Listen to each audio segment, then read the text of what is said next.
Ulwarpit, a name that rolls off the tongue, conjuring images of tree-lined avenues and stately homes, a haven for Chennai's elite where life moves at a measured pace.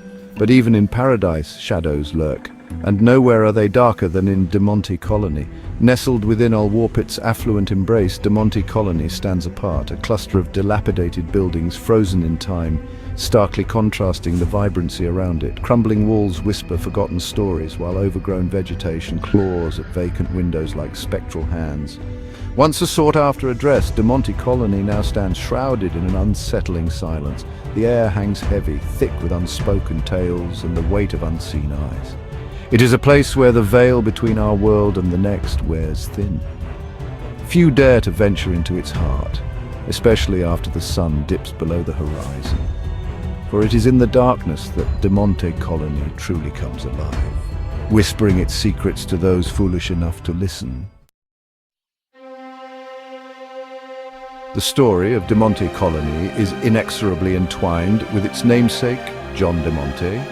A wealthy merchant, he arrived in Chennai during the twilight of the British Raj, his pockets brimming with ambition and dreams of carving his own legacy in this new land. He built a sprawling mansion, a testament to his newfound fortune, its grandeur echoing the opulence of his dreams. But fate, it seemed, had other plans. Tragedy struck when Demonte's wife, a woman of ethereal beauty and fragile disposition, succumbed to a mysterious illness. Her decline was swift and merciless. Whispers of madness and melancholia followed her like shadows. Some say she was driven to insanity by the isolation of their palatial home, while others spoke of a darkness that had taken root in her soul. Whatever the cause, her light dimmed with each passing day until one fateful night she vanished without a trace. The mansion, once filled with laughter and the scent of jasmine, fell silent, draped in a pall of grief and despair. John Demonte, heartbroken and shattered, abandoned the mansion soon after his wife's disappearance. He left Chennai, leaving behind the remnants of his shattered dreams. The once grand estate fell into disrepair, a haunting reminder of the tragedy that had unfolded within its walls. As years turned into decades, the mansion stood abandoned, a silent sentinel to the passage of time. The lush gardens withered and died, replaced by a tangle of weeds and thorns. The once gleaming walls crumbled, their paint peeling like sunburnt skin. And then the whispers began. Locals spoke of strange occurrences, shadows moving in the windows, disembodied voices carried on the wind. A palpable sense of unease permeated the air around the mansion, a feeling that something unseen lingered within its decaying walls. Fear, like a creeping vine, began to take root in the hearts of those who dared to venture too close. The mansion, once a symbol of prosperity and hope, had become a haunted monument to a tragic past. Over the years, the stories surrounding demonte colony grew more frequent, more chilling. What began as whispers of unease morphed into full-blown accounts of paranormal activity.